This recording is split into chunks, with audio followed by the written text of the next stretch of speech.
Welcome to Nourishing the Mother, where inspired women talk about the journey of motherhood through the common thread of parenting, relationship, and sexuality as a path to consciousness. We keep our conversations honest, our experiences real, and our philosophies exploratory. We believe that in order to raise incredible humans, we first have to raise ourselves. We know that in order to rock the family, you've got to nourish the mother. If you are here, you care about paving a path of conscious and intentional motherhood, connected with yourself and your gifts, and also illuminating your children in theirs so we may raise more whole humans who can impact this world in a more humane way. If you desire to integrate this learning practically and supportively into your life, then Soul-Driven Motherhood is your space to go deeper. Head on over to nourishingthemother.com.au or follow any of the links on our socials for Soul-Driven Motherhood. We are Julie Tenner and Bridget Wood, and we're so grateful you're here. Hello and welcome to Nourishing the Mother. I'm Bridget Wood. And I'm Julie Tenner. And today's podcast is creating community and finding your peeps. Speaking of which, there are possums on my roof. Speaking of peeps. Speaking of peeps. A few of the fairy kind. So we really want to take the conversation here about what we recognise is potentially a great grief and a great struggle for particularly a lot of mothers, which is how do I really find and create a deeply nourishing community around me? How do I feel like I fit, like the perfect puzzle piece, rather than always feeling like there's pieces of me that aren't welcome here? How do I find my Bridget to my Julie? So that's the conversation that we want to have today. Before we do that, I would love to remind you to jump into nourishingthemother.com.au, scroll on down to the red banner, drop in your email address, and you are part of the Nourishing the Mother community. And every so often, we send you out an email that just has a little bit of wisdom and a link for everything we've put out in the world. And then you miss nothing and you're a click away from anything that you want to dive into. So nourishingthemother.com.au, drop in your email and become part of the community. Promise we won't spam you. We won't. Now, this topic has to be probably one of our top 5 email topics that I think that we get in terms of mums reaching out and saying, I just want to find my people.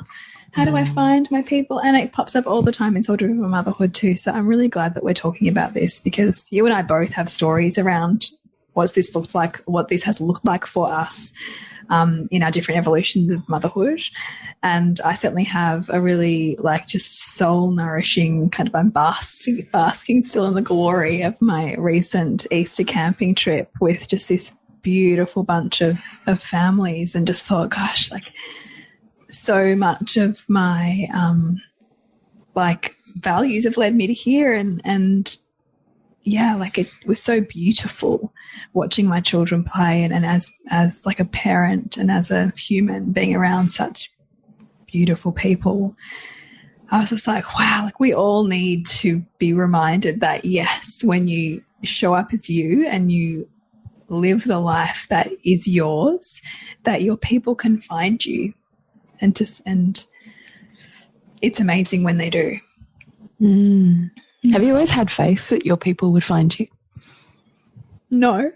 and I think probably so many of my teenage years were filled with, I don't have my people. How am I going to find my people? I remember wanting to change schools and never really feeling like I fit. And so I think probably that void growing up is also what's fueled my relentless pursuit of creating it, by virtue of my businesses, my relationship with you, and all the other different friends that I've, come into relationship with. It's such a great reminder. I'm just really basking in that from a parent level. Going, that is such a great reminder. So you're the child, it's kind of my worst nightmare. He's like, I don't fit in anywhere. I don't have any friends. I want to leave this school. Because there's part of me that contemplates that as the spectrum of possibility and goes, fuck. Yeah. What would I do? That feels really brutal.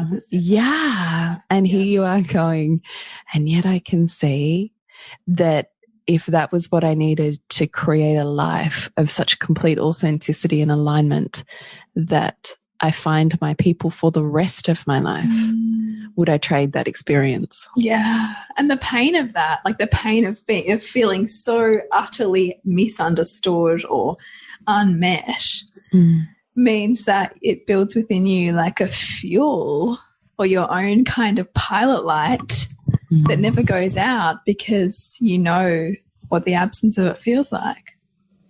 You know, little like connection or disconnection, you know what disconnection feels like, and you know the potency, therefore, of what you can create through connection. Because if you've known something in its absence, you often seek for its presence. Yeah, yeah.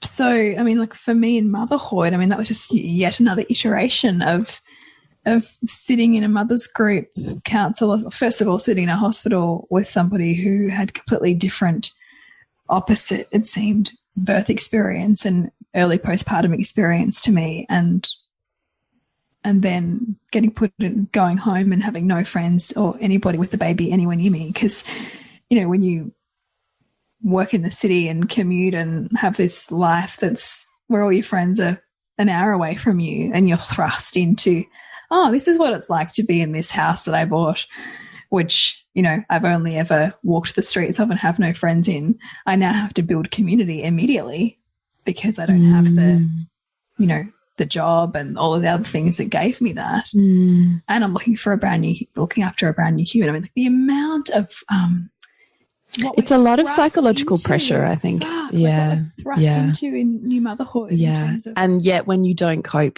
there's something wrong with you. Yeah, I know. It's just turned into pathology. I know. We've talked about this before. I know, but I really like, it breaks my heart at the same time as makes me absolutely rageful. Yeah. Is how much we dismiss the experience of the feminine and particularly the experience of mothers.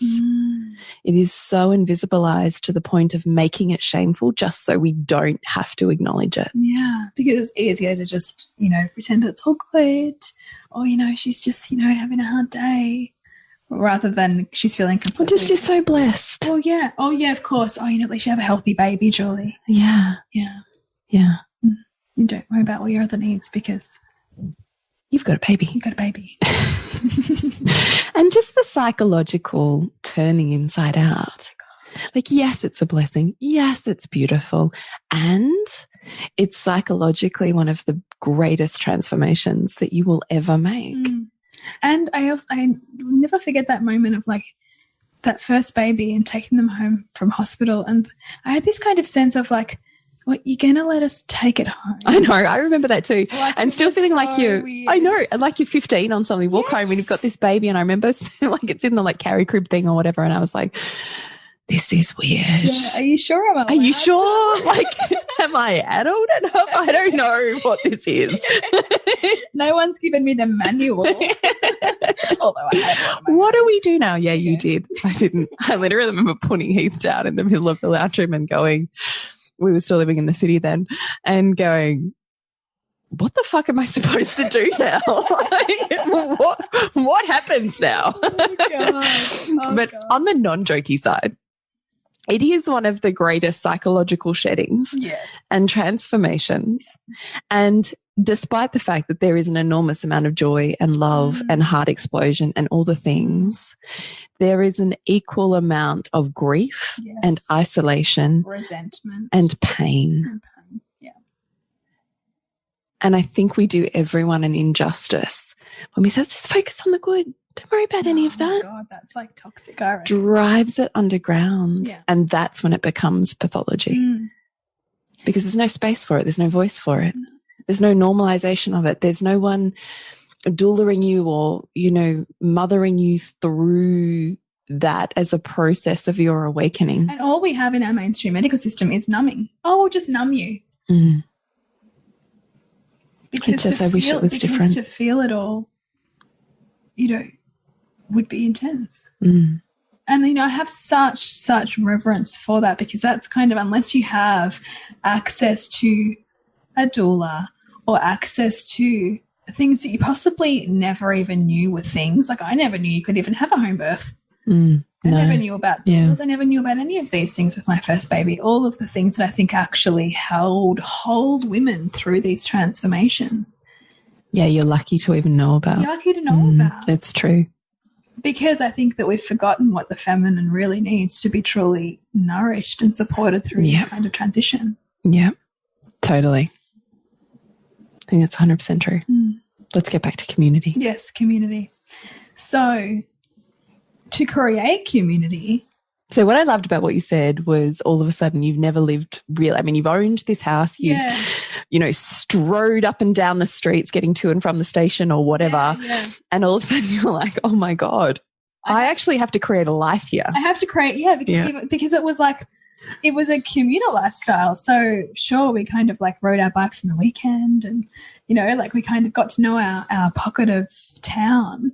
But to actually be in this home, in this street, in this suburb, like every day with no network while you're healing your body and getting to know a baby, I mean, like it's a rebirth. It's a complete and utter rebirth. And with that is a death of everything that you ever knew. And to do that without community is just, I don't know. It's insult upon injury. Yeah, it is. And so to create community, I mean, thank God for the internet, I think, because the internet helps you to reveal to yourself what your values are and what you're seeking. And I noticed that I was spending a lot of time looking on like natural parenting kind of forums and, you know, like reading a lot of women's experiences online to kind of get a sense of what I felt like my values were, which were, you know, of course, leaning towards natural parenting and, you know, all of those things associated with that. And so then that opened up an opportunity to see, well, how do I tap into that where I am? And then it's like once you it's almost like once you kind of set your kind of sail for a destination, and it's like that destination begins to appear on the horizon in more crystallized form. And so it's like, you know, when you move towards something, that same thing moves towards you. So in every step that you take towards, oh, I know that I want to meet people who have like, you know, these kinds of, who are interested in talking about these kinds of topics, or who like to feed their children this kind of food, or like to parent respectfully, then you realize that there are other people who also value those things. Which is so important, particularly if you are the anomaly in the community that you currently find yourself in.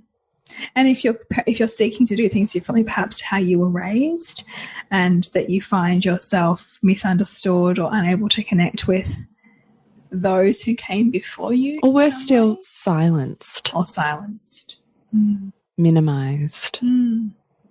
Yeah, like, and this can often happen too, I think, for women who come from, you know, a matriarchal maybe line of stoicism or dismissing of the feminine, that your experience can be, you know, kind of explained away or just not really marginalized. Yeah, marginalized.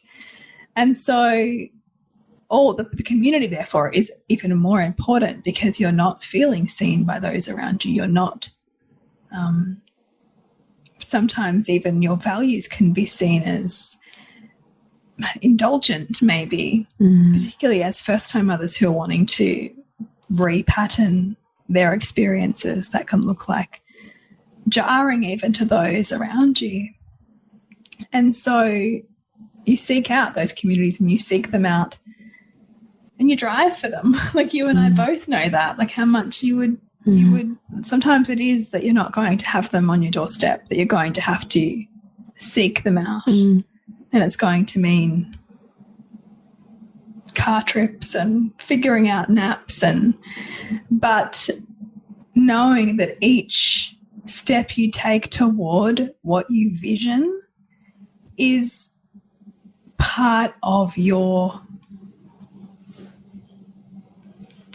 deeper connection to your truth in that time in your life, or in this time in your motherhood, and that through learning what you don't value, you come closer to what you do. And sometimes we'll have those jarring experiences of what we really don't value. To remind us. To remind us that. And guide us towards where we would rather be or need to be. Yeah. What would you say, Jules? Look, I just always think no different to dating. You need to find the place of shared interests. So, you have to go to the places and spaces that your people are going to be. And that's through having hobbies and having shared visions and ways of seeing the world, or interests and passions, and specifically putting yourself in those places. So, I mean, you and I met at a natural parenting playgroup. So I know if I put myself in the space of a natural parenting playgroup, I will meet people that think like me. Like, I just know that's going to happen. You don't turn up to those niche and alternative spaces unless you see the world the same way I do, because you're not interested. You don't want to be there unless you do. So it's a guaranteed way in which to find my people. And I just tried everything, every group I could possibly find. So along here, we had the Southern Natural Parenting Playgroup. We had the Natural Parenting Playgroup, of which, I went to one. I traveled half an hour to go to one when my first two were little. And then I started one I continued one when that leader left. I took over leading that group and moved it 10 minutes closer, and then then left leading that one. And then when I had Lola, found the one here, 10 minutes from my house where I met you. Where else I've gone? Steiner, we went through the Steiner streams, kindergarten and school, and found my people there. Same as Montessori, same as, any play-based, nature-based experiences. I would find my people anywhere that they were talking about health and consciousness, any networks of practitioners or yoga spaces. I was guaranteed to be rubbing shoulders with my people. So if you are not rubbing shoulders with your people, then I don't think you're actually dating right. That's such a good analogy, because it's so true. Because, even in dating, like women will be saying that, like, there's no great men out there, and mothers might be saying there's no other mothers who kind of do things the way I do. Actually, that thought or that feeling is just feedback to say, how could you pinpoint, your location of where you're seeking to meet people more, how can you fine tune that? Yeah. Like, I'll give you the example. I mean, my mum's now well in her 70s, but even after my dad passed away, she was still relatively young. So she was 50 when my dad passed away. So, that's Nick's, my husband, Nick, is 50 this year. Like, that's like his age. Yeah. You're still ready to be dating. Totally. At that age and having a partnership. But I remember years and years and years of listening to my mum and her friends in various ways and spaces complain about never finding a partner. And I remember looking at her thinking, well, what do? You scrapbook. Yeah. Who's at the scrapbooking meets? Yeah. More scrapbooking women. 60-year-old women who also don't have partners. Yeah. I don't know, maybe you want to try some other hobbies? Yeah. Find some other spaces of interest that might be common ground for the people you're wanting to attract in and have intimacy experiences with. You can't just be like me or I can't be friends with you. Yeah. You actually have to go, how do you like to hang out? Where do you like to be? I can be there too and love that. Yeah. So I actually think you've got to date better.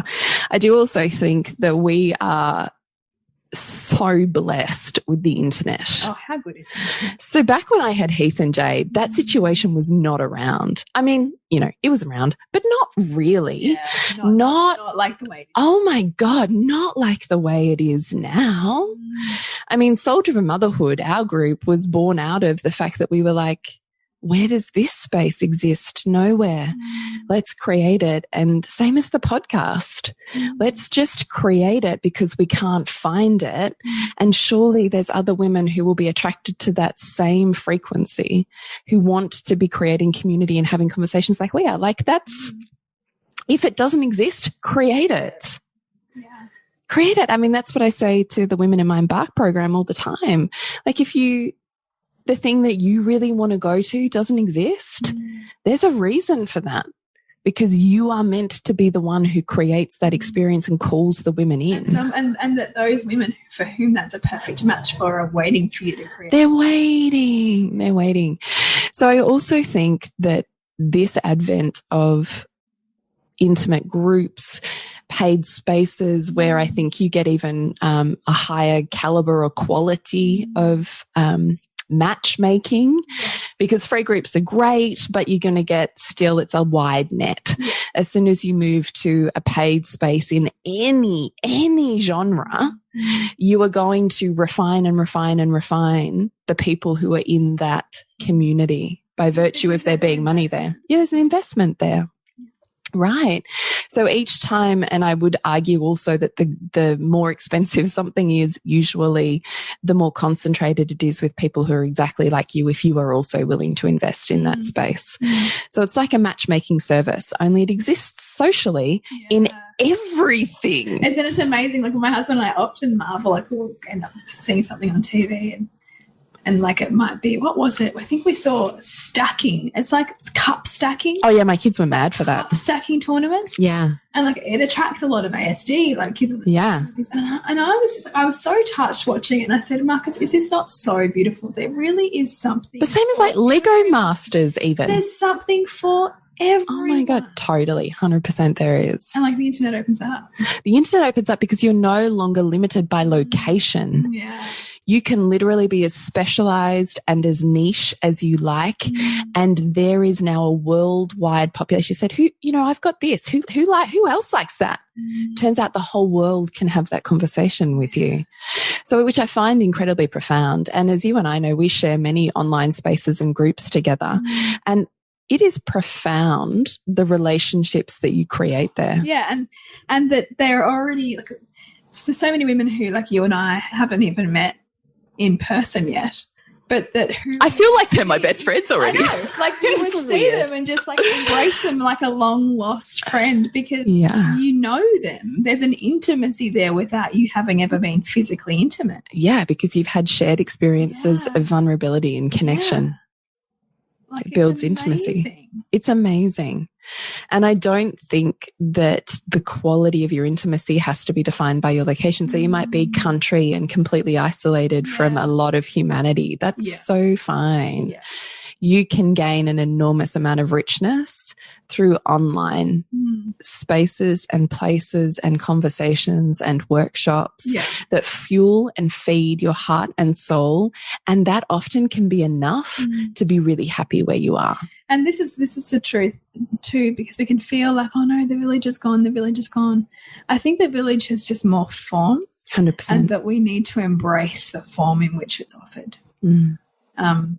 And to see where we can resource ourselves effectively with that, so that we can empower ourselves in our motherhood. And yes, we live within the realm of patriarchal motherhood, which has within it a lot of repression or projection of how you should be, but we also get a lot of levers with which we can pull out to make it work for us. And that's, I think, the invitation of consciously creating what community looks like for you. And I would also say not to stop at your own projections, because it's really easy. It so is. To stay where you are and go, well, there's no one like me. They don't think like me. I don't think like them. And put walls up. I've got no one. Yeah. I can't show them that because da-da-da-da-da, all the things. I mean, this is yours and my story in mainstream schooling, isn't it? Yeah, totally.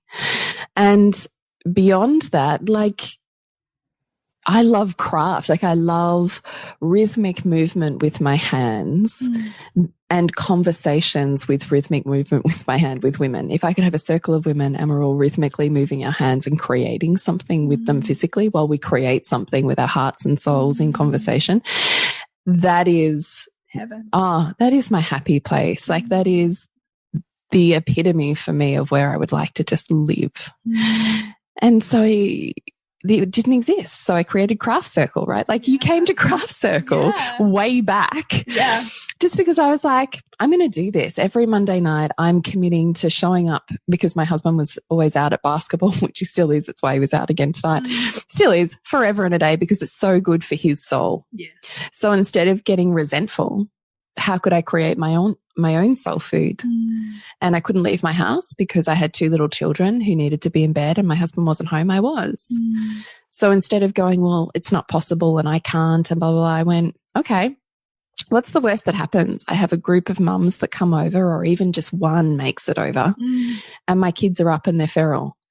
I'm pretty sure that mum would get me. Yeah. And it'd be cool. And you'd probably feel more seen and supported even in that. Yes, that's like my worst case scenario. So why am I stopping at that? Even if I got there, I'd be fine. Which, of course, actually never happened. My kids were really happy just to hear a group of women nattering away. And they would just lay in bed and listen to that and fall asleep. Like they were always, they never got up. It was never an issue. They knew at 7 o'clock, boom, they were in bed. And the door, we leave their bedroom doors open and the hallway door open, all the things. They were always just happy just to hear that. Yeah.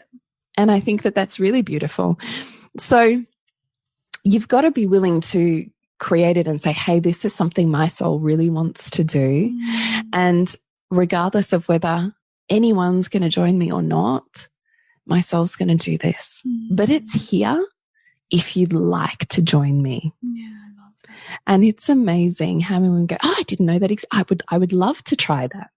Oh, my heart's been yearning for that. I didn't know that was a thing. Same thing with Women's Circle. Yeah. Yeah. Right? Like, I didn't even know, like even one of my friends with my Blessing Way that you ran with Sylvie, she was like, oh my God, I didn't even know something like that was even possible. Like that just was so amazing. And that's the thing, I think we all don't know we wanted something until we're shown that it's possible. And there's a richness that your soul knows. Yeah. Yeah. So same thing with Women's Circle. I mean, I had always come from super alternative spaces. I'd kind of caged and had those type of experiences with those type of people. Yeah. And it came a point where I was looking at these soul-starving women who I'd started to love in a lot of ways in mainstream school. And I was missing not being able to get to those spaces often enough. And I felt a great calling to say, I'm going to try this. It's going to look like this. Do you want to come try with me? And just by virtue of saying that, those women were like, yeah, I really do. But it would have been easy for me to say, oh, they'll ridicule me. Yeah. They'll never get it. No one's going to want to. They'll think that I'm crazy. And yet, the truth of all of my years of seeing behind the closed doors and the white picket fence is that we're so more the same than we are different. And yet we stop at our own movie screen projection onto the white picket fence. So I often think it's our projections rather than possibility that prevents us from creating community. Yeah, that's the truth, isn't it? Because I don't doubt I could plant myself anywhere and say, hey, I'm going to be running this. I'm okay to be the crazy lady of the town. That's cool. But if you're also a little unhinged, come on over. You know where we're at. Right? Yeah. Yeah. And it takes courage. It takes courage to be that person. Well, it's a bit like your podcast from last week. It takes courage to say, you get to see all of me and that's okay. That's okay. Yeah. I'm happy for you to see it and go, ooh, that is not for me. Yeah. And I'm happy for you to see it and go, oh my God, that is for me. That's okay. But to the degree to which you can stand and be like not for people, is the degree to which the ones that you're really for can see you. It's 100% true. Mm. So can you, when you want to create a community, really be you and ask for what you would love, create what you would love? And not be attached to an expectation or what it means about you. Just be like, hey, my soul's going to love this. And also just notice your projections, because as you're doing this, you'll also go, oh, but like they might not be like, they might be like part of what we do. And I've done this too.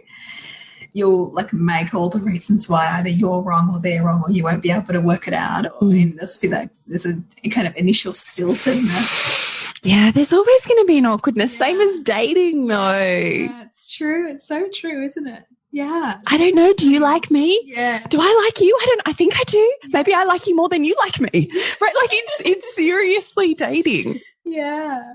And it's mum dating. No, it is. Even the whole, catch someone at the park, that whole like, oh, I'd really like to see her again. Yeah. I hope that if she's there, How do I ask her? Right. Yeah. Well, I guess if I turn up at like a certain time, will she be there again? Yeah. I know. Whereas now I'm kind of like, hey, look, we had a really great, it's going to sound so weird. I had a really great time. Would you be interested in catching up again? Sounds like a date as I'm saying it out loud. But it's something, I'd love to catch up for coffee or something. Did you want to swap numbers? And just an invitation like that just can be that easy. And I think you've got to take those invitations rather than feeling scared, because the truth is you might never be back there. Yeah, that's true. You might never like see that person again. Sliding doors and, Anyway, so back on topic of creating community and finding your peeps. What's your wisdom on it? Listen to your heart's yearning of what you would love. And let the pain of where you are propel you forward. Like let that be something that moves you. Because, for both you and I, like, our hearts kind of had to crack open in terms of what we weren't getting to really like be inspired enough to create what we wanted. Well, and to be just so grateful for when I found it. Yeah. That kind of made me attached to it. Because I'd known its absence. So I was like, I'm staying forever. Which there's purpose in that. Yeah, it's true. To be really grateful. Someone feels that when you're just grateful for their presence and you're just grateful to be here and you're just deeply appreciating them and this moment. Like people feel that, and that feels beautiful to be around someone who's deeply appreciating you. You want to be around that person more. You do, because that just feels really good. Versus someone who like doesn't really give a shit. Yeah. And I think also it's so beautiful to just bathe your kids in that as well. Like to that feeling of like just feeling really nourished by gratitude and just like everyone's getting their needs and desires met here. Yeah. This is what feels good. This is what I want my body and my brain to search for more of. Like that's a good cocktail of hormones. It's really true. It's really true. And I would say to you, find the places and the spaces that your people would hang out. So go to the yoga studios. Yeah. Go to the whole food cafes. Yeah. Go to the local chiro who's having a talk on gut health. Yeah, that's a beautiful way. And also be willing to like grow together as well. If you find your people, find ways to be around them more. Like, so for example, with my community, we also all go to a boxing class together where we can take our kids. So our kids get to play and we like sweat it out like crazy. And that touch point is also like another kind of thread in like the web that connects us and that nourishes us and our kids, right? So there's other ways to build out that community so that it serves more areas of your life as well. And I know that you did that with basketball for a long time, like, to create more touch points to feel supported and connected to your community. I think that's really beautiful advice. And then that's led on to you going away for a weekend. Yeah. And then led on to the week's camping. And, just, it was one, I think also for me too, like I saw a friend grow up who had like those annual camping with like, the big group, and I always wanted it as a child. And I always wondered how you did that, like how you could create that. And like it was just right in front of me. Me too. I always wondered that. I've been reflecting on that recently too, how it's so funny, isn't it? I wonder sometimes I would love to just go back to childhood to go, oh, yeah, you wished for that then. Yeah. Look what you've manifested. Because I think we'd actually find more truth in ourselves pre-10. Yeah, it's so true. It's actually it's a really interesting exercise to actually draw like the things that you identified most with, like pre-10, like who you saw yourself as, what you spent your time doing, because that's like your more authentic self before you got all the I find it fascinating.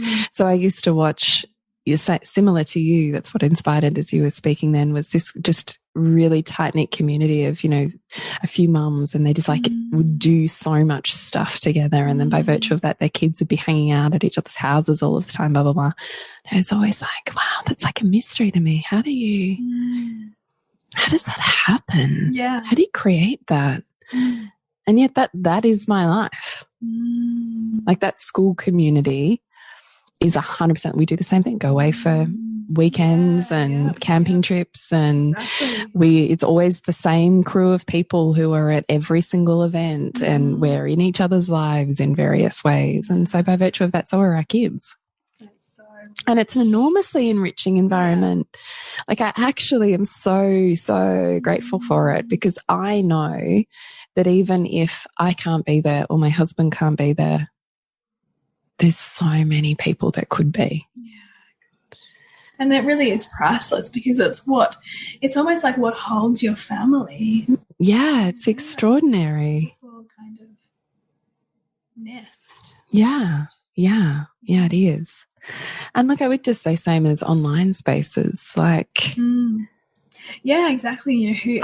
like-minded people, and those people who also become your network, who that you can call on, even if you've never met them in person. And sometimes don't even need to, like just to have, here's my problem, here's my riff, and have the psychological support and processing that is missing in our world, the richness and the depth and the mothering and the mentoring that we ourselves need as mothers can be found in online spaces.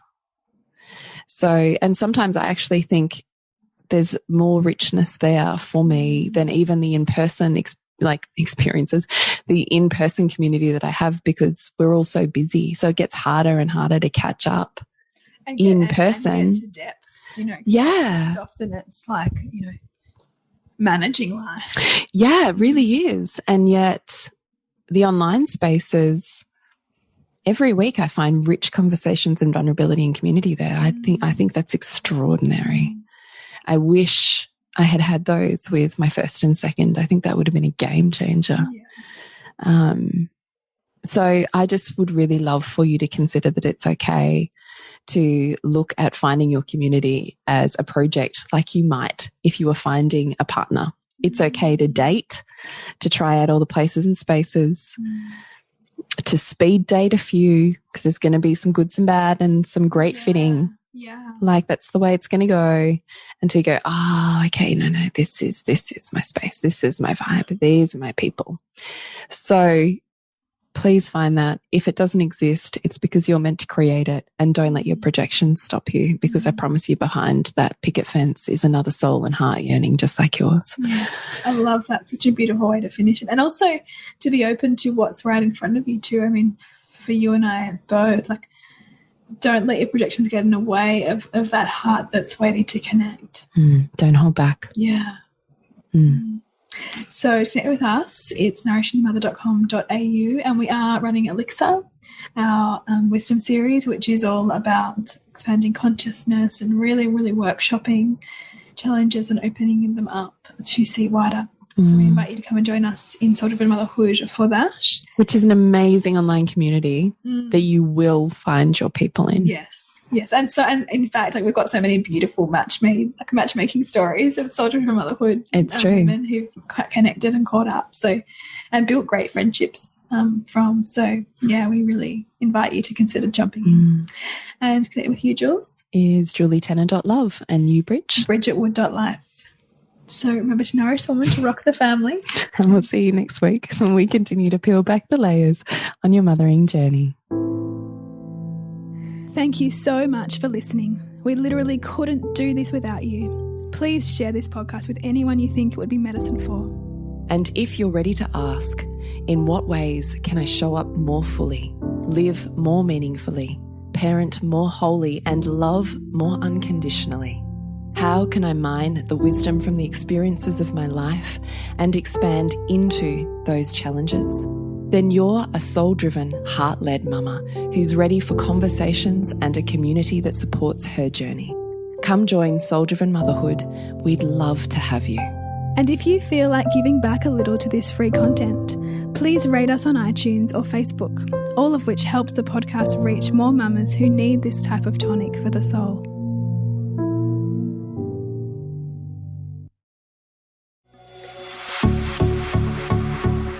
This has been a production of TheWellnessCouch.com. Check us out on Facebook and join in the conversation on Facebook.com/TheWellnessCouch. Subscribe to each show on iTunes and check us out on Twitter. The Wellness Couch, streaming wellness into your lives. Whilst the Wellness Couch presenter endeavor to provide accurate and helpful information to their listeners, these podcasts cannot take into account individual circumstances and are not intended to be a substitute for health and medical advice from a qualified health professional. You should always seek the advice of a qualified health professional before acting on any of the information provided by any of the Wellness Couch podcasts.